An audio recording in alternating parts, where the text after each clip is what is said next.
ഹോരാശാസ്ത്രം രണ്ടാമത്തെ അധ്യായം ഗ്രഹയോനി ഭേദപ്രകരണം അഞ്ചാമത്തെ ശ്ലോകം.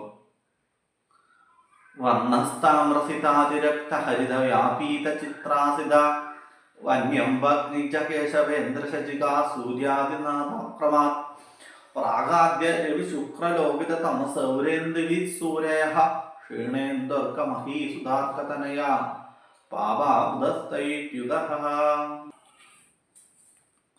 ഗ്രഹങ്ങൾക്കുള്ള വർണ്ണാധിപത്യത്തെയും അതിദേവതകളെയും ദിക്കുകളുടെ ആധിപത്യത്തെയും ശുഭ പാപത്വാദി വിഭാഗങ്ങളെയും ആണ് ഈ ശ്ലോകം കൊണ്ട് പറയുന്നത്.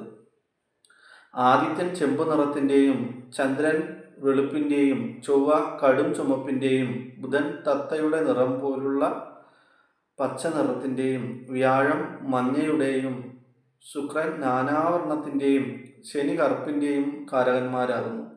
ഗ്രഹങ്ങളെ കൊണ്ട് വല്ല പദാർത്ഥങ്ങളുടെയും വർണ്ണങ്ങളെ പറയേണ്ടി വരുന്ന ദിക്കിൽ ഈ പറഞ്ഞ പ്രകാരമാണ് ചിന്തിക്കേണ്ടത്.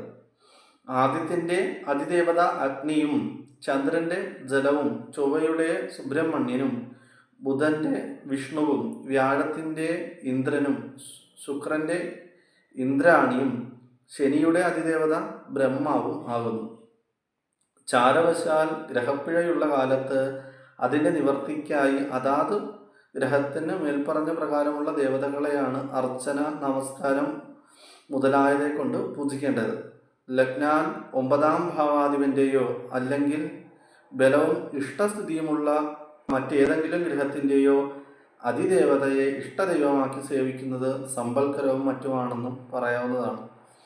സൂര്യൻ കിഴക്കിൻ്റെയും ശുക്രൻ അഗ്നികോണിൻ്റെയും ചൊവ്വ തെക്കിൻ്റെയും രാഹു നിർവൃതികോണിൻ്റെയും ശനി പടിഞ്ഞാറിൻ്റെയും ചന്ദ്രൻ വായുകോണിൻ്റെയും ബുധൻ വടക്കിൻ്റെയും വ്യാഴം ഈശാനകോണിൻ്റെയും അധിപന്മാരാകുന്നു. സൂതികാഗ്രഹത്തിൻ്റെ ദ്വാരം ലക്ഷണരൂപേണ പറയേണ്ടി വന്നാൽ കേന്ദ്രസ്ഥന്മാരായ ഗ്രഹങ്ങളുടെ ദിക്കിലൊക്കെയും ദ്വാരമുണ്ടെന്ന് പറയാവുന്നതാണ്. ദ്വാരഞ്ച തദ്വാസ്തുനി കേന്ദ്ര സംസ്ഥേ എന്നുണ്ട്. ഗ്രഹങ്ങളെ കൊണ്ട് ദിക്ക് പറയേണ്ടി വരുമ്പോഴൊക്കെയും ഇതുകൊണ്ട് പറയാവുന്നതാണ്. ക്ഷീണചന്ദ്രൻ, ആദിത്യൻ, ചൊവ്വ, ശനി ഇവർ ക്രമത്തിൽ അധികം പാവന്മാരാകുന്നു. ചന്ദ്രന് ഉള്ളതിലും ക്ഷീണത കറുത്ത ചതുർദശി പാവ് ഈ ദിവസങ്ങളിലാണെന്നുവെന്നും ധരിക്കുക. ബുധൻ മേൽപ്പറഞ്ഞ പാവന്മാരോട് കൂടിയാൽ പാവനായി തീരും.